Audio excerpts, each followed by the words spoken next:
Hoover Turbomaster Electronic total system that we saw a short while ago is almost done.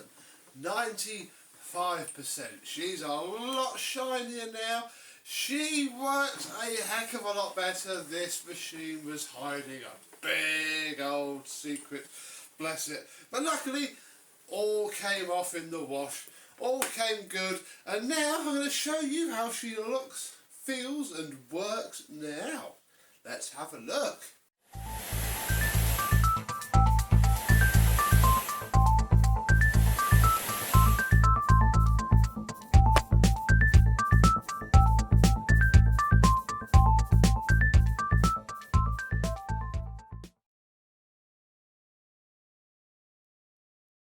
Yes, hello, my vacuum cleaner chums. How are you today? Yes, this Hoover Turbomaster Electronic was another classic case of just take it apart, put it back together.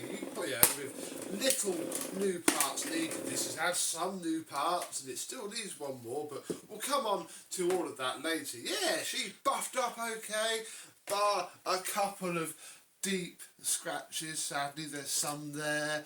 There's some there, obviously, where it gets smashed on the furniture in its life. That's fine, to be expected, but the rest of the machine cleaned up very nicely indeed. Not even that faded either. Up here we have the electronic speed control, which is still a little bit bouncy, but moves so much nicer. Now I cleaned out the sliding bit with some contact cleaner. Under here we have ourselves a pneumatic bag fitted.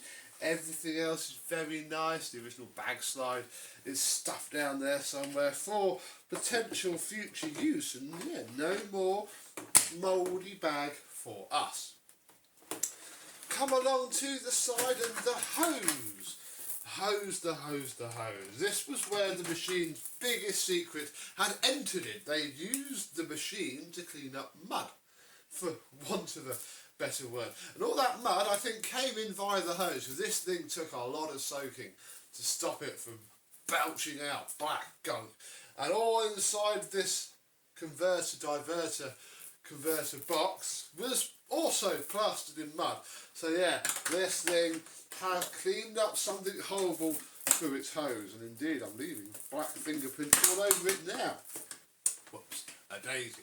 Yeah, moving down, very nice. The plastics are all okay. This has a broken part on it in the corner, but it's okay enough, especially once it's clipped down with the height control touching the rest of it. And it's all come up rather nicely indeed. Time to flip it upside down and show you the second new part. First with the bag, don't forget. The second new part resides underneath. We flip her over. Oh, yes, you can see that she's wearing a brand new, genuine brush roll shell, which is very exciting indeed. The old one, it's over here actually, in the packet that the new one came in, so here we go, look, £15 on eBay for an agitated body lace. Yeah, the old one, it was okay, but so much softer compared to this. The tufts are so much more smashed about compared to this. This will utterly transform it. And yeah, literally everything else is the same.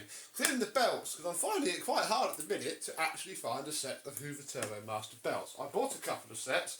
They were all refunded. And that is the biggest problem left with this machine, because the belts are so soft. The little tiny metal bracket that sits this side and flicks the belt backwards and forwards isn't doing its job. It's touching the belt. If I hold it for long enough on it, I can smell the belt. But the belt's too soft and it isn't being pushed across the pulley. So this machine does not currently have carpet care control. It's a bit of a pain in the bum, but not the end of the world. So let's turn it on and I'll show you how it works, which is a lot better than it was before. Now with this cleaner, the fan case and the fan were also completely full of mud. Full to the point that there was no airflow at all going through the machine, which I think I did pick up on the before video. It sounded fine, but wasn't, sounding fine. So we're on minimum at the minute up here. Let's turn her on and check the tool suction. See, that's about what it was when we started. Watch this.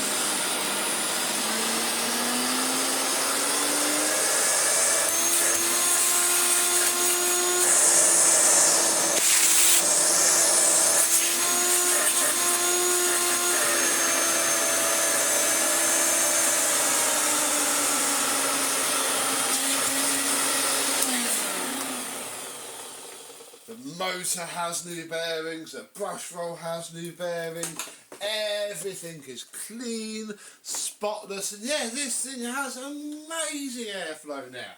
We put it back to brush roll, and put it into number 1, and then we'll turn it on, it rips the carpet like mad.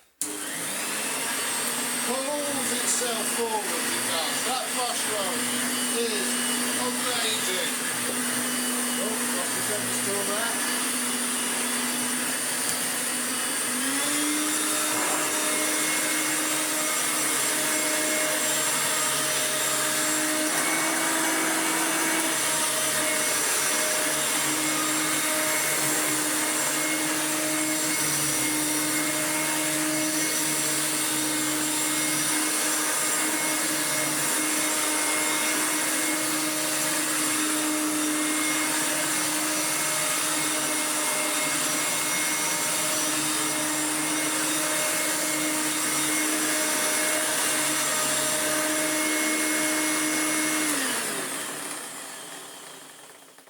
And yeah, the only real problem is that the brush roll doesn't turn off, even if I've done it up.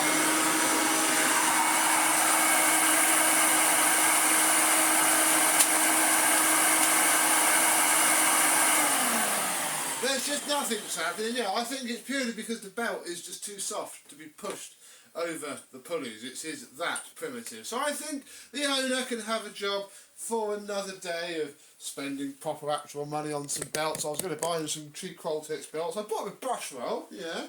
I was quite nice. He did give us some very nice vacuum cleaners, but yeah, put his own belts on. I don't like putting new belts on. These are the belts that came with it.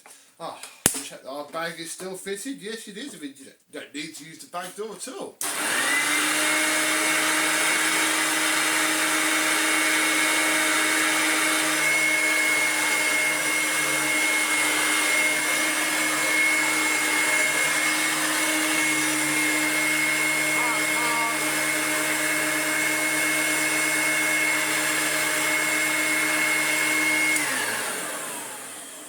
Minutes of fun with that. But yeah, it shows just how good these HEPA flow bags are once you wrestle them on, because they are a little bit of a tight fit. They come up okay, and yeah, transform these machines that rely on the airflow going out as much as coming in. Oh, getting there. I haven't shown you the plug yet, and yeah, it's not really anything to write home about. Came up nicely enough on the back though, so can't complain there. You can focus on the plug or on the background. There we go. Made in England still. Nice doobie there, and it will show off this machine's best party trick. Chord rewind is, chord rewind is amazing. It's a different style than I've normally seen. It's not the style, if you're familiar with Turbo Powers and Turbo Masters, that you can really take apart. It is a self-contained unit. Oh, and yeah, I had to hold the plug now because it will literally smash the back of the cleaner. So, 95% done. It needs a belt. It is not completely finished, but yeah, I think the owner can have it back. He's never used it before working well, and it's a big transformation, so I'm very excited to see how he finds it. I'm sure he'll put a belt on it or find some belts, and I'll have to wrestle them on at some point. But the bulk of this work is done. This machine is no longer full of disgusting damp mud. Put the crevice tool back on. In fact, talking of crevice tool, look, this, a good polish with sift just to scrub down a lot of the damage and get the marks out of the scratches. And as long as you're a little bit convenient where you put the damage, they don't look half bad. Even the dusting brush, after a good clean, I mean, it's never ever going to be nice again. My advice to anybody with a dusting brush like this would be to buy another one, because the brushes come out. So buy the scrappiest looking but nicest brushed one you can. and swap those around, and it would look lovely. Even the lean is, you know, just standard Turbomaster stuff, really. Just push it up against the wall and you'll be alright. So another one saved just by giving it a quick wash. Have you saved Turbomaster recently? Let me know below, and until the next time I and some other pour down on its luck vacuum cleaner, we'll see you soon. Bye bye.